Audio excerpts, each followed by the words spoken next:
2025 թվականի նոյեմբերի 8-ի ադրբեջանական զորահանդեսը շատերի համար պարզապես հանդիսավոր միջոցառում էր, տոնական երաժշտությամբ, նոր զինտեխնիկայի ցուցադրությամբ ու պետական ռետորիկայով, բայց իրականում այդ շքերթը ներկայացրեց մի բան, որը Հայաստանի համար ունի ոչ միայն ռազմական, այլև ռազմաքաղաքական, հոգեբանական, տեղեկատվական և գոյաբանական նշանակություն։ Շքերթը առաջին հայացքից հուշում էր, որ Ադրբեջանը համադրում է իր վերջին տարիների գնումները մի ամբողջական ռազմավարության մեջ, անցում կատարելով նախկին, ոչ կոնտակտային, տեղային հարվածների, մոդելից դեպի գլոբալ զինաթափող հարվածի, ԿԶՀ պենետրատիվ դոկտրին, և այս էվոլյուցիան, որքան էլ որ հրապարակային չի հայտարարվում պաշտոնական Բաքվի կողմից, ակնհայտորեն ուղղված չէ ոչ Ռուսաստանի, ոչ էլ Իրանի դեմ, այդ ուղղությամբ ԳԶ կիրառումը տեխնիկապես ու ռազմավարական իմաստով պարզապես անհնար է Ադրբեջանի համար։ Ուստի այդ տեխնոլոգիական ու դոկտրինալ փոփոխության միակ և տեսանելի հասցեատերը Հայաստանի Հանրապետությունն է,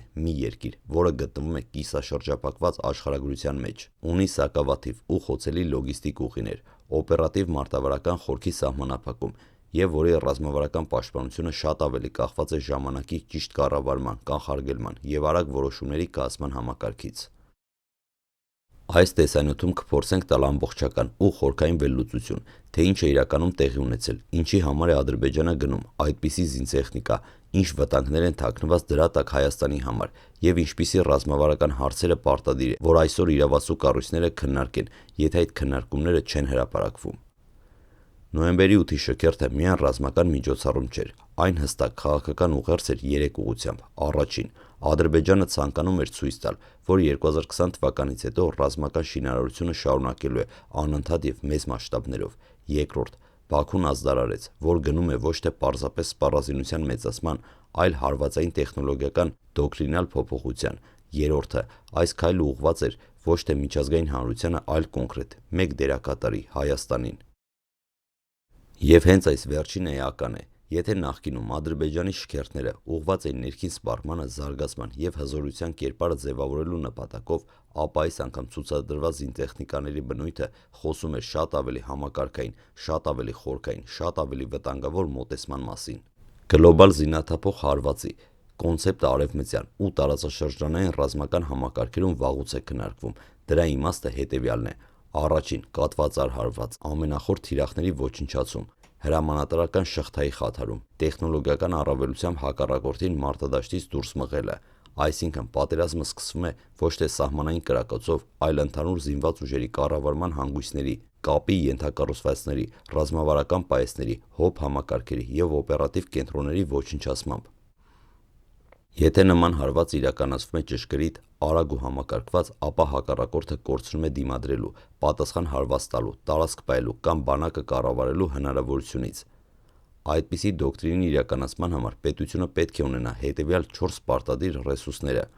առաջինը՝ հեռահար ճշգրիտ հարվածային միջոցներ, հրթիռային համակարգեր, թևավոր հրթիռներ, բարձր ճշգրտության ԱԹՍ-ներ։ Երկրորդը՝ հետիոտնի, հատուկ նշանակության և արագ ներթափանցման ստորաբաժանումներ, որոնք կարող են անմիջապես շարժվել խոսված գոտիներում։ Երրորդը՝ բազմաշերտ հոբ, որով պետությունը պաշտպանում է իր օդային տարածքը պատասխան հարվածներից։ Չորրորդը՝ թվային ցանցակենտրոն կառավարման համակարգ, որը ապահովում է արագություն ու ճշգրիտ վերահսկում։ 2025-ի նոյեմբերի 8-ի զորահանդեսում հենց այս 4 բաղադրիչներն էին ցուցադրված։ Սա պատահական չէր։ Ռուսաստանի ու Իրանի դեմ ԿԶՀ կիրառելը ոչ միայն անհնար է, այլև ինքնասպանություն պետության համար։ Ռուսաստանը ունի միջուկային զսպման ամբողջական համակարգ, մի քանի հազար կիլոմետր հեռավորությամբ կրողներ, շերտավորված հոբ, վիթխարի ռազմատեխնիկական ռեսուրսներ։ Իրանը ունի մեծ տարածք, բարձր լեռնային ռելիեֆ, ռազմավարական խորություն, բազմաբնույթ հրթիռային նմանատիպ հարվածային համակարգեր և ռադիոէլեկտրոնային դիմադրողականություն։ Ուստի Ադրբեջանը չի կարող նման դոկտրին կառուցել նրանց դեմ։ Միակ պետությունը, որի դեմ ԿԶՀ-ն թե տեխնիկական, թե աշխարհագրական, թե օպերատիվ առումով կարող է կիրառվել, Հայաստանն է։ Սա որքան էլ դաժան հնչի, հանդիսանում է պարզ ռազմավարական գնահատում։ Շքերթում ցուցադրված ամենակարևոր զինատեսակներից մեկն էր իսրայելական արտադրության Պուլս համալիրն էր։ Այն ներկայում տարածաշրջանի ամենամեծ ճշգրտությամբ հարվածային միջոցներից է։ Հնարավորությունները՝ մինչև 150-ից 300 կիլոմետր ճշգրիտ հարվածներ, տարբեր տրամաչափերի փամփուշտների կիրառություն, բարձր ճշգրտություն, GPS INES համակարգերով, շարժունակություն և արագ տեղաշարժ։ Այս համակարգը կարող է կրակել նաև GFSM տեսակի թևավոր հրթիռներ, որոնք ունակ են շրջանցել հոպ ու արգելող միջոցներ։ Իսրայելական Սեբակեր մինչև 300 կմ հեռավորությամբ նախատեսված է թիրախներին հարվածելու համար ցածր թռիչքով, դժվար ֆիքսվող պրոֆիլով, ինքնուրույն թիրախավորվող։ Այն կարող է կիրառվել ոչ միայն ծովային թիրախների, այլև ցամաքային ռազմավարական օբյեկտների դեմ։ Լոյթերինգ շրջանցվող հարվածային ԱԹՍ-ներ, Հերոբ, Ստիկեր, Լար 160, ինտեգրամով հարվածային ՈՒԱՖ-ները, Հերո շարքի անօդաչուները։ Այս ամբողջը միասին տալիս է հնարավորություն խոցելու Հայաստանի հոբ համակարգերը, հրամանատարական կետերը, կապի հանգույցները և նույնիսկ շարժական զորամասերը։ Ադրբեջանի համար կարևոր է ոչ միայն հարվածել, այլ նաև չթույլատրել պատասխանը, ուստի Բաքուն ունի բազմաշերտ հոբ, HIG-9B, Su-300 PMU-2, Բուկ ու Տոր համակարգեր, ԲԲՄ-ների վրա տեղադրված ՀԱԿ-ԱԹՍ մոդուլներ, ՌԵՊ ռադիոէլեկտրոնային պայքարի միջոցներ։ Այս բոլորը միասին աշխատում են որպես վահան, որը հնարավորություն է տալիս Ադրբեջանին հարվածել սերնդային գերժամանակակից միջոցներով և պաշտպանվել հայկական պատասխան հարվածներից։ Ադրբեջանը վերջին տարիներին մեծացրել է իր հետախուզական կարողությունները։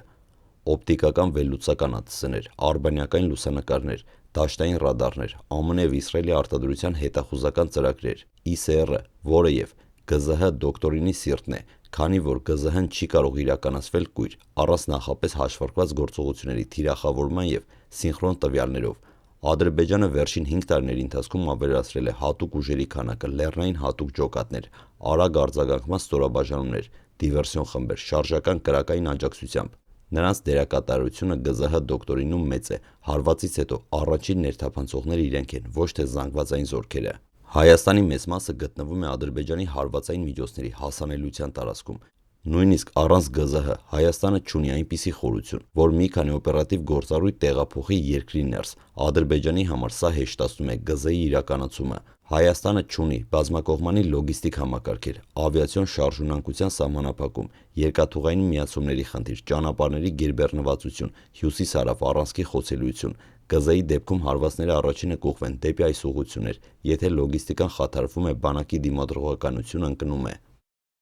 Հայաստանը վերջին տարիներին չունի նույն չափի ու նույն որակի հարվածային միջոցներ։ Եթե Ադրբեջանը կիրառի 100-200 կմ հեռավորությամբ ճշգրիտ հարվածներ, ապա Հայաստանը չի կարողանա պատշաճ և համաչափ պատասխան տալ, դա ստեղծում է միակողմանի պատերազմի ռիսկ։ Եթե Ադրբեջանը կարողանա արագ կաթվածար անել Հայաստանի հոբ համակարգ, ապա երկինքը բաց է մնում։ Դա թույլ է տալիս երկրորդ փուլում կիրառել գերժամանակակից ՈՒԱՎ-ներ և այլ համակարգեր։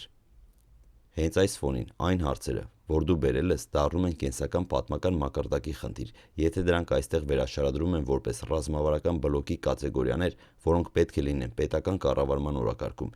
Նոյեմբերի 8-ի զորահանդեսը պարզապես գեղեցիկ շարժում չէր, դա ամբողջական, նոր հարվածային ռազմավարության ցուցադրում էր, զինատեսակներ, տեխնոլոգիաներ, դոկտրինալ կառուցվածք և քաղաքական ուղերձը միասին ցույց են տալիս։ Ադրբեջանը պատրաստվում է ոչ թե սահմանային բախումների, այլ արագ, խորը տեխնոլոգիական ու ոչ կոնտակտային բնույթի պատերազմին, և եթե Հայաստանը այս քննարկումները չի կատարում, չի ձևավորում, ռազմավարական պատասխան չի ներդրում, նոր կառավարման մեխանիզմներ, ապա ժամանակի գործոնը կսկսի աշխատել ոչ մեր օգտին։ Այս տեսանյութը նպատակ ունի օգնել, որ խնդիրը քննարկվի, վերլուծվի և ձևավորվի ազգային արձագանք։